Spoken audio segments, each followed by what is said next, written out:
The stars had never seemed so close, yet so distant, as they did on the day humanity first learned they were not alone. Dr. Elena Vasquez stood at the observation deck of the International Space Station, watching as something impossible approached Earth. The object was massive, easily the size of a city, and it moved with purpose through the void of space. 3 months had passed since that first contact, and Elena still remembered the moment when the alien ship had appeared on every screen across Earth. The beings inside called themselves the Galactic Federation Council, and they spoke in perfect English, Spanish, Mandarin, and dozens of other human languages. Ambassador Zethkar of the Altarian Republic had been their first visitor. He was tall and thin, with blue-gray skin that seemed to shimmer in the light. His eyes were large and kind, and when he smiled, Elena could see that he genuinely wanted to help humanity.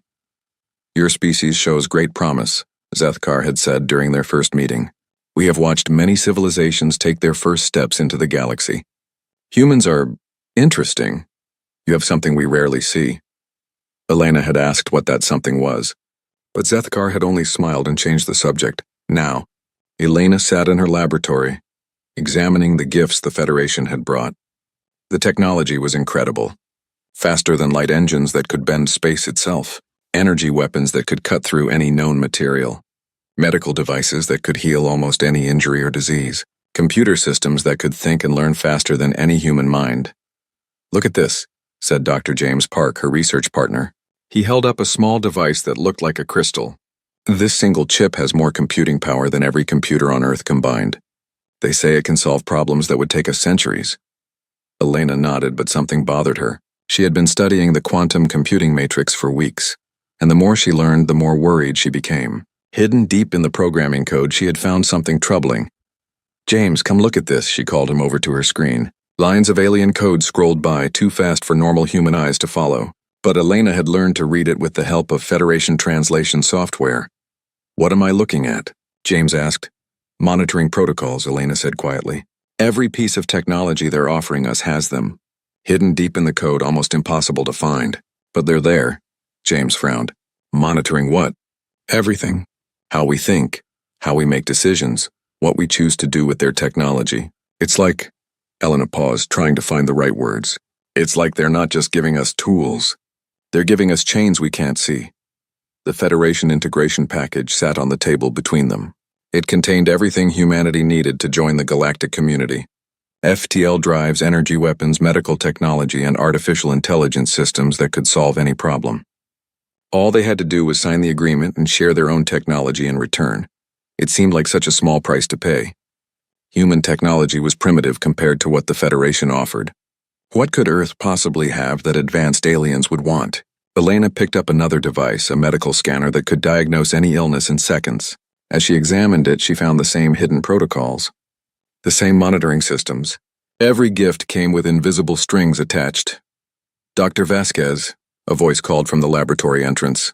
Elena turned to see Admiral Marcus Chen, Earth's military representative to the Federation. His face was serious, and Elena could tell he had news. "Admiral, what brings you here?" "I've been reading your reports," Chen said, "about the monitoring systems and their technology. I need to ask you something, and I need a straight answer." Elena nodded. "Go ahead. If we accept their technology package, will we still be free to make our own choices?" Elena looked at the Federation devices scattered across her lab. Each one was a miracle of science, capable of solving problems that had plagued humanity for generations. But each one also came with a price that the Federation had never mentioned. "I don't think so," she said finally. "The monitoring systems aren't just watching what we do. They're designed to influence how we think. Slowly, carefully, but definitely. Anyone who uses this technology will gradually start to see things the Federation's way." Admiral Chen was quiet for a long moment. "How long until the integration ceremony?" 3 days, Elena replied. "And if we refuse their offer?" Elena shrugged. "They say we'll be left out of galactic civilization. No protection from hostile aliens. No access to trade routes. No help if we face disasters we can't handle alone. But we'll still be human," Chen said. "Yes, we'll still be human." The Admiral walked to the window and looked out at the stars. Somewhere up there, the Federation waited for humanity's answer.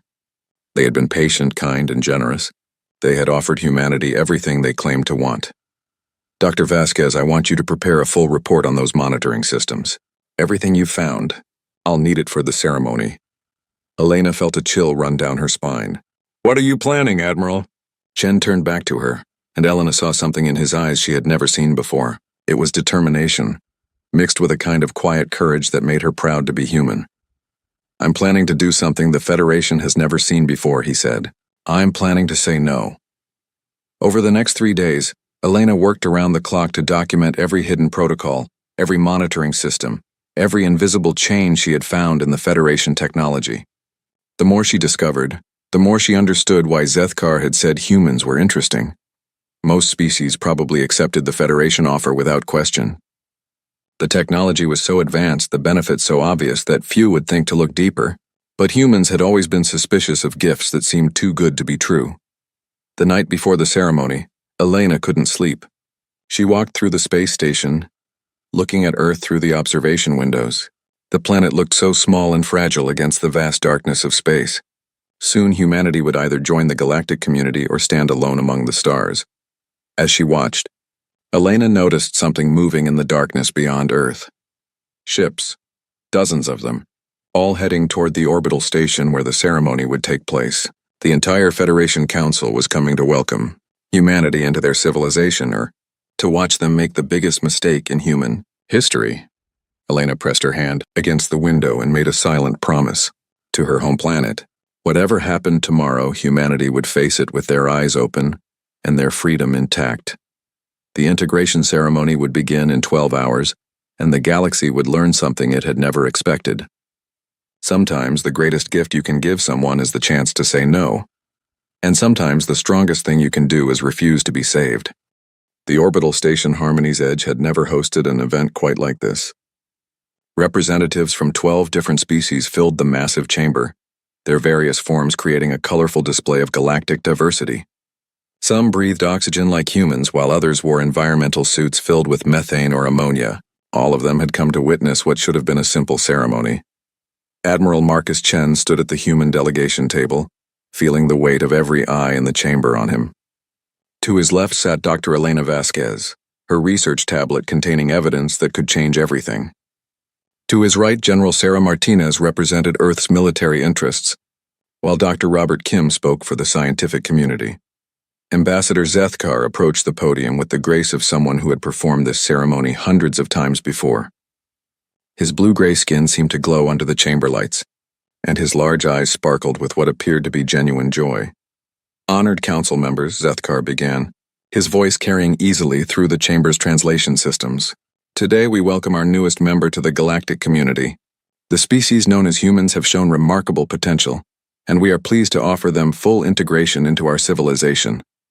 A wave of approving sounds rippled through the chamber. The Vrex delegation clicked their mandibles in approval, while the crystalline Shendari chimed in harmonic agreement. Only the human table remained silent. Zethkar gestured to Admiral Chen. Admiral, if you would please step forward to accept the integration package on behalf of your species. Chen stood slowly, his military uniform crisp and formal. As he walked toward the podium, he could feel the expectation in the air. This was supposed to be humanity's greatest moment, their entry into a vast community of advanced civilizations. Ambassador Zethkar, honored council members, Chen began, his voice steady and clear. I want to thank the Federation for this generous offer.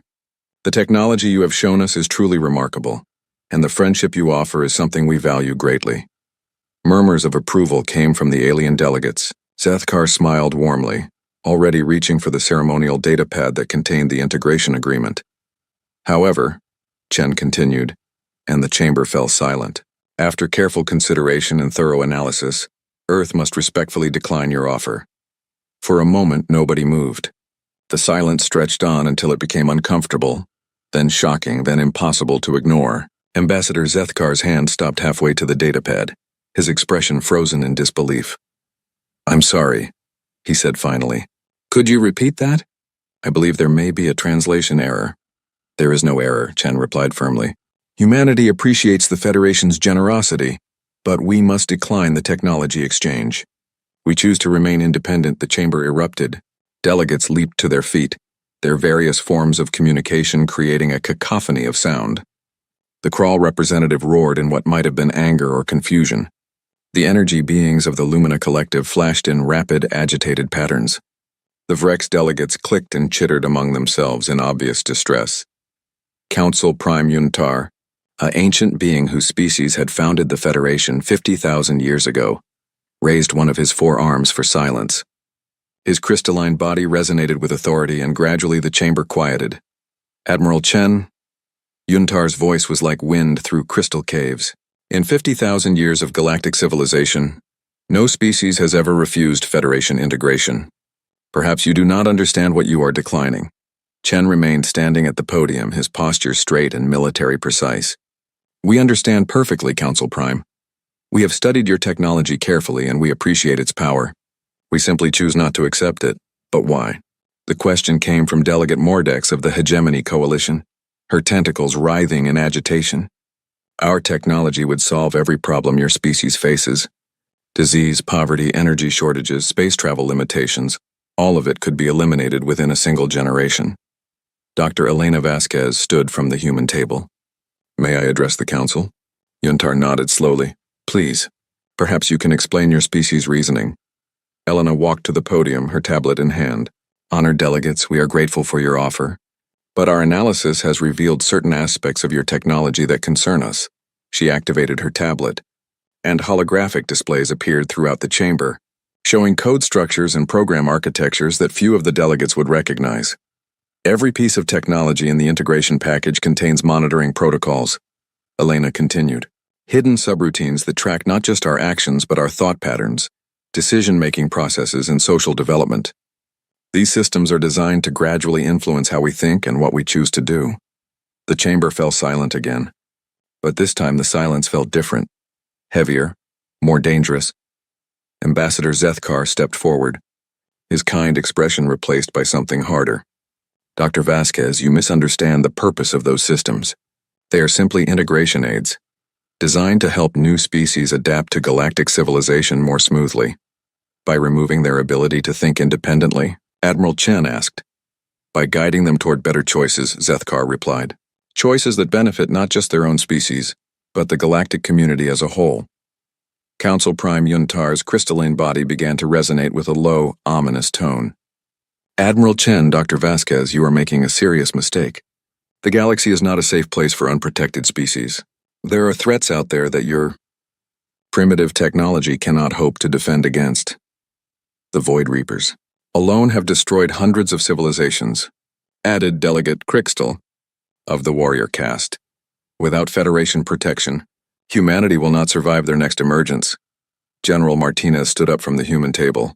What exactly does Federation protection entail? Full military support, Crixtal replied. Our fleets, our weapons, our strategic coordination. In exchange, member species contribute resources and follow Federation defense protocols. Follow protocols decided by whom? Martinez pressed. By the Council, of course. We have thousands of years of experience in galactic warfare. Admiral Chen nodded slowly. I see. So Federation protection means giving up control of our own military decisions. It means benefiting from our superior knowledge and experience, Yuntar said, his tone growing colder. Elena stepped forward again. What happens to species that refuse integration? Silence fell over the chamber once more. The alien delegates exchanged glances, and Elena could see communication passing between them in ways humans couldn't detect. Finally, Ambassador Zethkar spoke. Unintegrated species are left to their own devices. They receive no Federation support, no protection from galactic threats, no access to trade routes or communication networks. They remain isolated until they either reconsider their decision or... He paused. Or what? Chen demanded. Or they face the consequences of that isolation, Zethkar finished softly. Dr. Kim stood from the human table. Are you threatening us? We are informing you of reality, Council Prime Yuntar replied. The galaxy is vast and dangerous. Civilizations that attempt to develop independently rarely survive long enough to regret their choice. Admiral Chen looked back at his delegation, then at Elena's tablet full of evidence about the Federation's hidden control systems. The choice was clear, even if the consequences were not. Council Prime Ambassador Zethkar honored delegates, Chen said formally. Humanity thanks the Federation for this opportunity, but our answer remains the same. We decline your integration offer. We will face whatever consequences come from that choice as a free species. The chamber erupted again, but this time the sounds were different. Angry. Threatening. Some delegates were clearly arguing among themselves about what to do with a species that had rejected their offer. Sethkar approached the human delegation table as the noise continued around them. His kind expression was completely gone now, replaced by something cold and calculating. Admiral, you are condemning your species to isolation and likely extinction. I urge you to reconsider. Our decision is final, Chen replied. Sethkar nodded slowly. Very well, but understand this. When the threats come for humanity, and they will come, the Federation will not intervene. You have chosen to stand alone. You will face the darkness alone. As the human delegation prepared to leave the chamber, Elena noticed something troubling. The alien delegates weren't just angry about humanity's refusal. They seemed genuinely confused by it, as if the concept of rejecting their offer was something they had never encountered before, which raised a disturbing question. In 50,000 years of galactic civilization, what had happened to every other species that might have wanted to say no? The journey back to Earth was quiet. Each member of the delegation lost in their own thoughts about what they had just done. They had turned down technology that could have solved every problem humanity faced. They had rejected protection from threats they couldn't imagine. They had chosen uncertainty over security, but they had also chosen freedom over submission. And as Elena watched Earth grow larger in their shuttle's viewport, she felt a spark of pride in her species. Humans had just done something that apparently no other civilization in galactic history had managed to do. They had looked at a perfect offer and found the strength to say 6 months had passed since humanity's shocking refusal at the integration ceremony, and Dr. Talara Vex was beginning to regret accepting her promotion to Chief Technology Analyst for the Federation Council. What should have been a simple monitoring assignment had become the most puzzling case of her career. She floated in her zero-gravity laboratory aboard the research station Deep Thought, surrounded by holographic displays showing data that made no sense. Around her, other analysts from various Federation species worked quietly at their own stations, but Talara could feel their nervous energy. Everyone had heard the rumors about the humans. Dr. Vex called her assistant, a young Altarian named Kesnar. We've received the latest intelligence reports from the Sol system. Talara manipulated her display controls with her mind, a gift of her species' evolved telepathic abilities. The new data appeared in glowing symbols that hung in the air around her. As she read, her concern deepened. This can't be right, she muttered. Check the sensors again. I've checked them 17 times, Kesnar replied. The readings are accurate. Talara studied the data more carefully. According to Federation, monitoring satellites positioned just outside the Sol system, human space activity had increased by over 400% in the past 6 months. New ships were being launched from Earth every few days, and their design was unlike anything in Federation databases. Show me the ship classifications, Talara commanded. New displays appeared, showing images captured by long-range sensors. The human vessels were smaller than most Federation ships, but they moved with an efficiency that was unsettling. More troubling, they seemed to be using some form of faster-than-light travel that Federation scientists couldn't identify. Have we decoded their FTL principles yet? Talara asked. Kesnar's skin shifted to a pale blue, a sign of embarrassment in his species. No, Doctor. Our best theoretical physicists have studied the energy signatures, but they don't match any known FTL method. The humans appear to be manipulating quantum foam in ways we didn't think were possible. Talara felt a chill that had nothing to do with the station's temperature controls. The Federation had mastered faster-than-light travel over 40,000 years ago. The idea that a primitive species could develop a method they didn't understand was deeply disturbing. What about their energy signatures? Are they using the power sources we offered them? No, Doctor. Their energy patterns are completely different. Our analysts think they're using some form of zero-point energy extraction, but the efficiency ratings are impossible according to our physics. Nothing is impossible according to physics, Talara said sharply. Physics is universal. If they're doing something, then we simply don't understand how. She called up another display showing the most recent intelligence report. 3 days. A human ship had been detected near the Altair system, over 4 light-years from Earth. The ship had appeared suddenly, without the characteristic energy buildup that preceded all known FTL jumps. It had remained in the system for exactly 37 minutes, then vanished again. Did our patrols make contact with the human vessel? Kessinar's skin shifted to an even paler shade. They tried, Doctor. The human ship ignored all communication attempts. When our patrol ships moved to intercept, the human vessel simply left. Left how? We're not sure. One moment it was there, the next it wasn't. No energy signature, no spatial distortion, nothing to indicate FTL activation. It just disappeared. Talara closed her eyes and tried to process what she was hearing. In 50,000 years of galactic civilization, the Federation had encountered thousands of species at various stages of development. Some were more advanced than others when first contact was made, but none had ever displayed technology that was completely beyond Federation understanding. Dr. Vex, another voice called from across the laboratory. Talara turned to see Dr. Zorthais of the Crystal Collective approaching her workstation. His crystalline body resonated with concern. We've received some disturbing reports from our deep space monitoring stations. What kind of reports? 3 of our research outposts have detected what appear to be human observation posts in their vicinity. The posts are small, probably automated, but they're using some form of stealth technology that makes them nearly invisible to our sensors. Talara felt her concern growing into something approaching fear. How many observation posts? As of this morning, we've confirmed 17. But Dr. Vex, that's not the most troubling part. Go on. The posts are positioned along major Federation trade routes and communication networks. It's as if the humans are studying us. The laboratory fell silent as the implications sank in. For 50,000 years, the Federation had been the watchers, the observers, the advanced civilization that studied and guided younger species. The idea that they were being observed in return was deeply unsettling. Have we tried to capture one of these observation posts?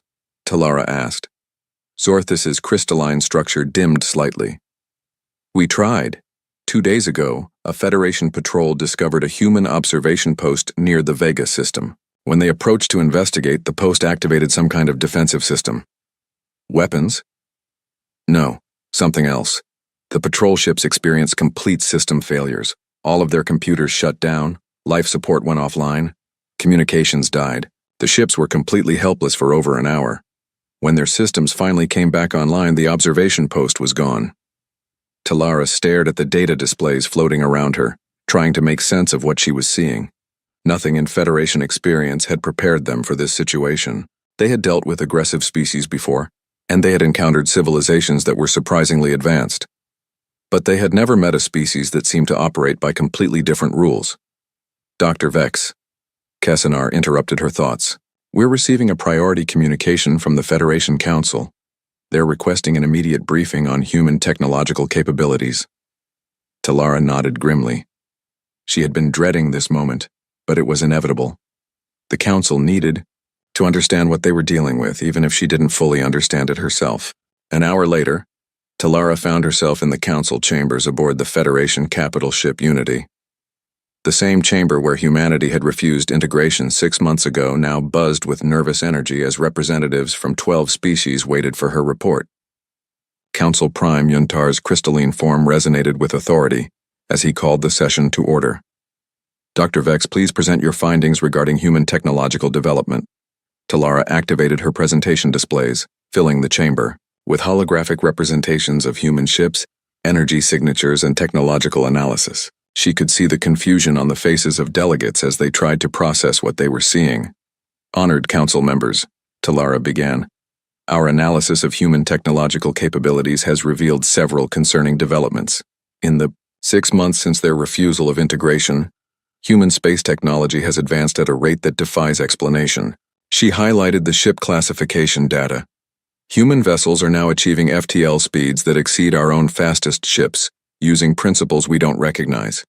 Their energy efficiency is beyond anything in our databases, and they appear to have developed stealth capabilities that can defeat our most advanced sensors.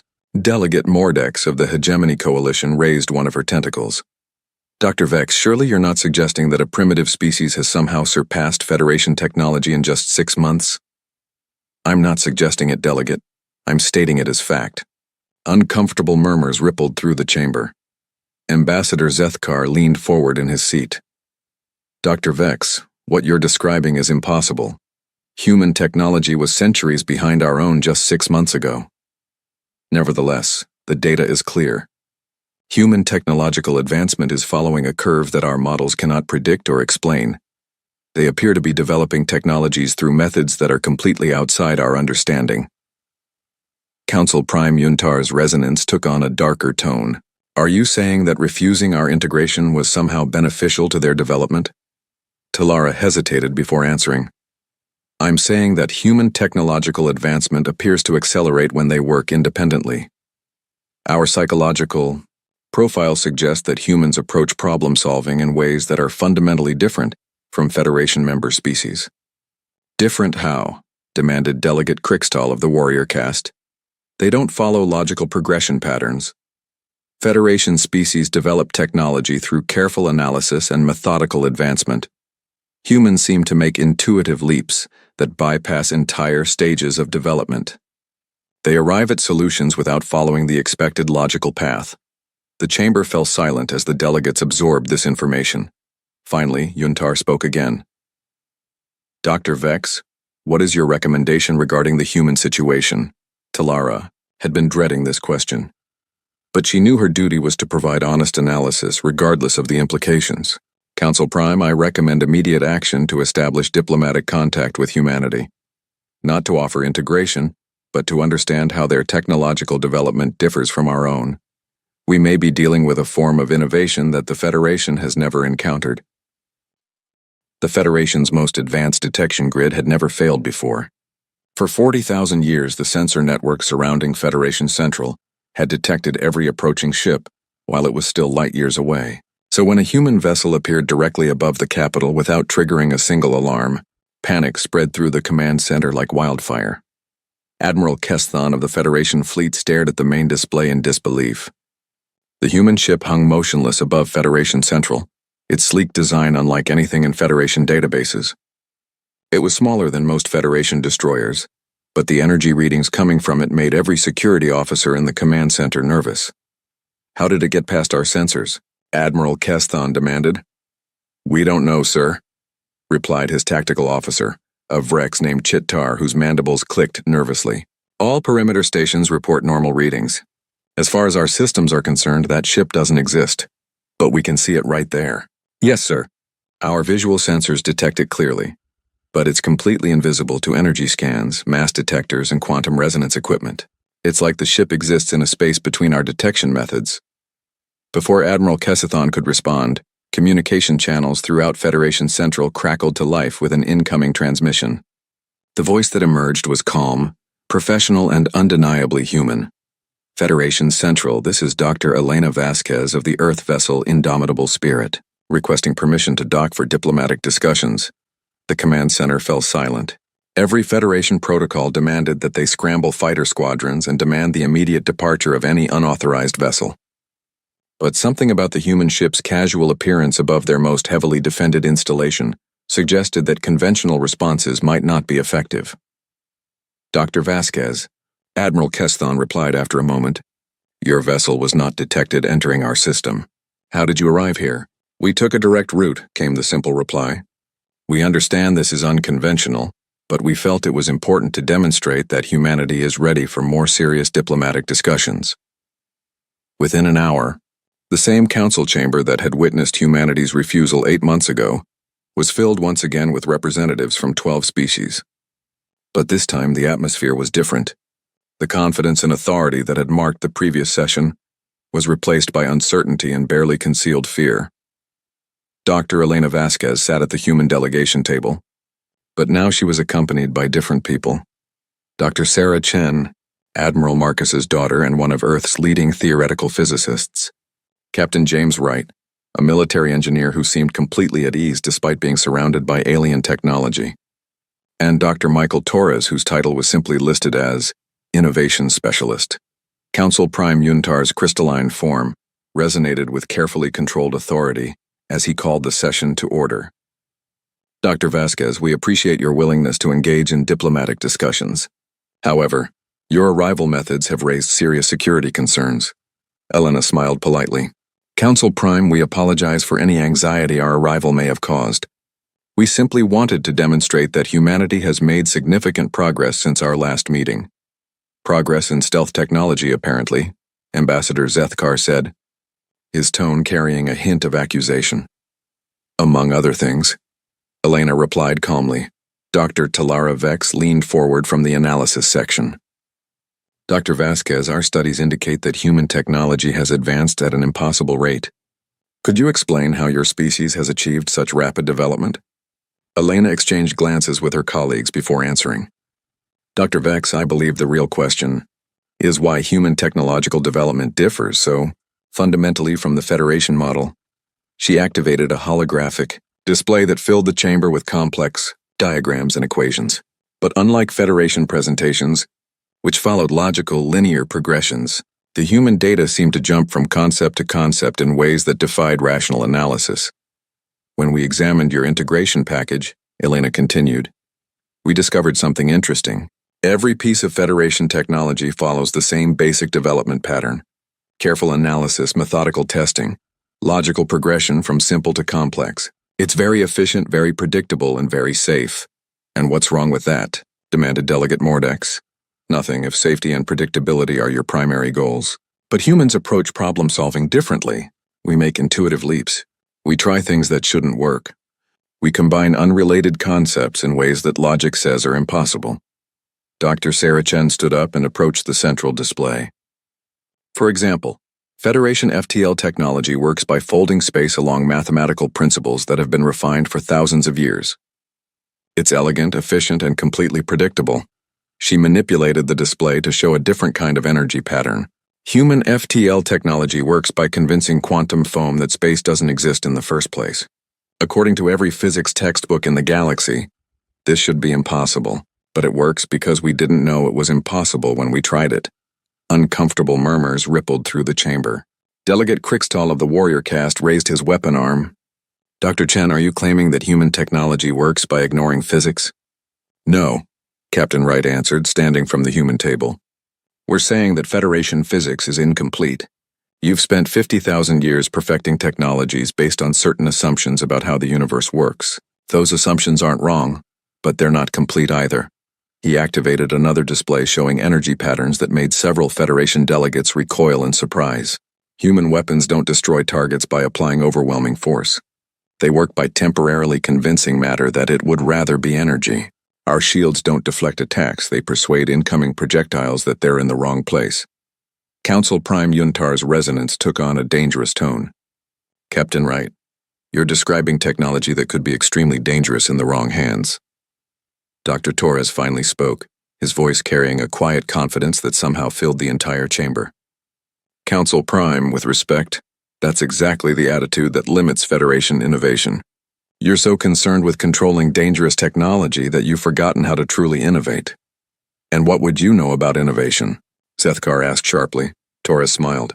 I know that every major breakthrough in human history came from someone who was willing to try something that everyone else said was impossible. We didn't develop fire by carefully analyzing combustion theory. We didn't learn to fly by perfecting mathematical models of aerodynamics. We succeeded because we were willing to fail, learn from those failures, and try again. Elena stood and walked to the center of the chamber. Honored delegates, this is why we refused your integration package. Not because your technology wasn't advanced, but because accepting it would have prevented us from developing our own capabilities. She gestured to the displays showing human technological achievements. Every piece of equipment in your integration package contained protocols designed to guide our thinking along Federation-approved paths.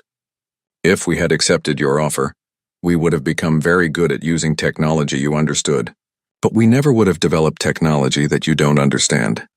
And why is that important? Dr. Talara Vex asked. Elena's expression became serious. Because there are threats in this galaxy that Federation technology can't handle.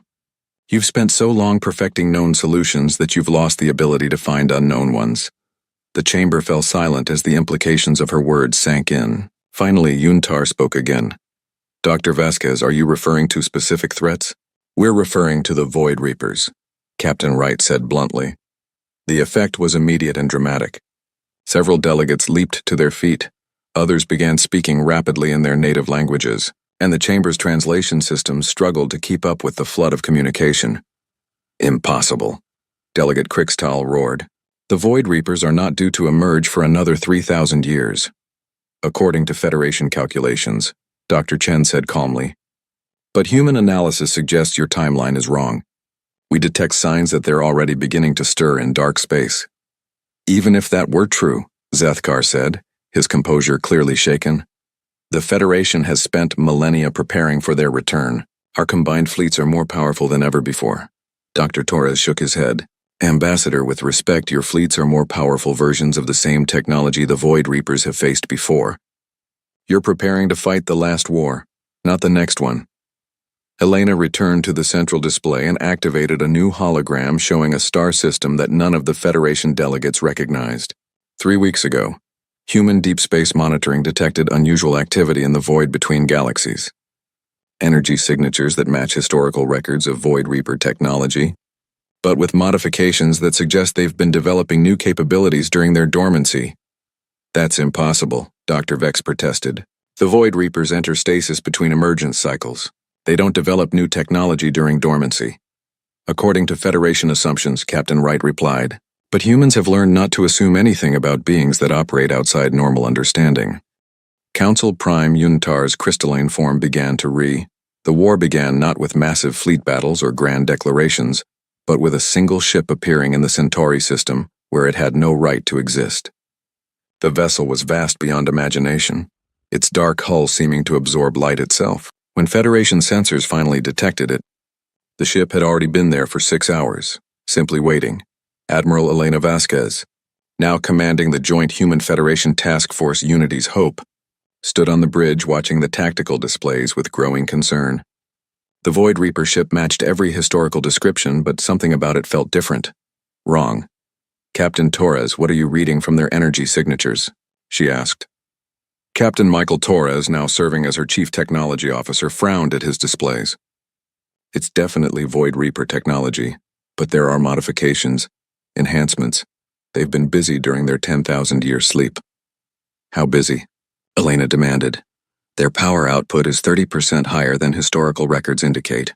Their hull shows signs of self-repairing materials. And Admiral Torres paused, checking his readings again. They're scanning us with technology that shouldn't exist. Some kind of quantum consciousness probe that's trying to read our thoughts and intentions. Elena felt a chill run down her spine. Are they succeeding? Not with us, Torres replied. Human brains apparently work differently enough that their probes can't get a clear reading. But the Federation ships... He gestured to his display showing the mixed fleet surrounding them. They're having their entire tactical database downloaded. On the main view screen, the massive Void Reaper ship began to move. It turned with impossible grace for something so large, bringing what appeared to be weapon arrays to bear on the Federation battle group. All ships, evasive maneuvers, Elena commanded. Torres, activate the reality scramblers. Reality scramblers active, Torres confirmed. Around them, space itself began to shimmer as human technology convinced local physics that the normal rules didn't apply. The Void Reaper ship fired, and Elena watched in horror as the energy beam simply passed through empty space where Federation ships should have been, but apparently weren't. The attack had been perfectly aimed according to the tactical data the aliens had stolen, but human reality manipulation had moved the targets to places that logic said they couldn't occupy. Direct hit on nothing, Torres reported with grim satisfaction. Their targeting systems are trying to compensate, but they can't lock onto targets that exist in impossible locations.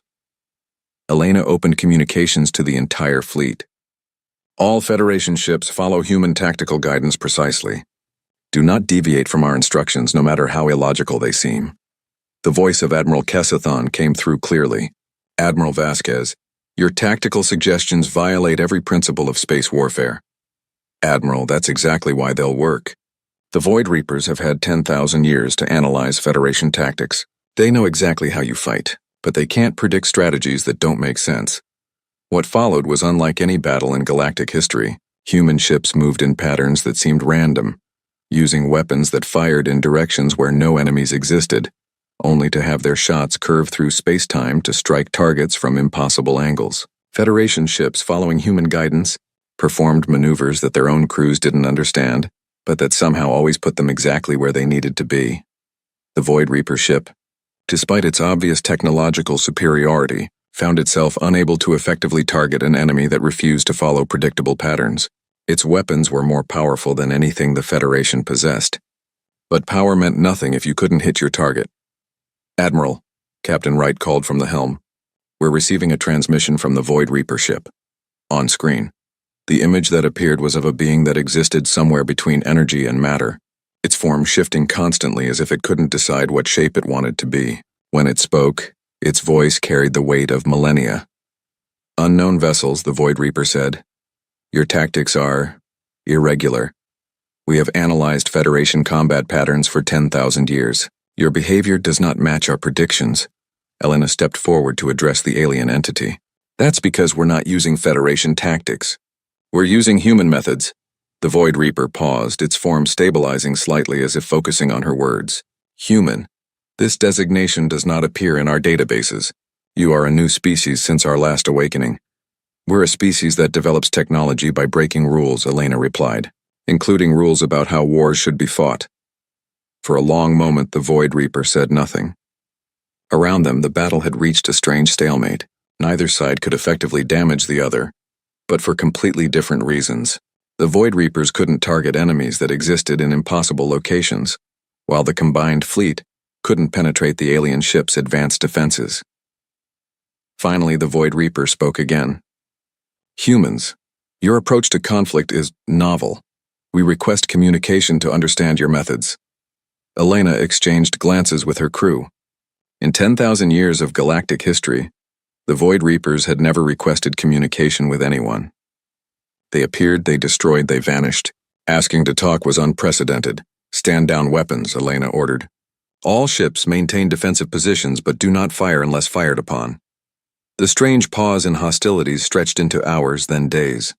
The Void Reaper ship remained in the Centauri system, apparently studying the human vessels and their impossible technologies.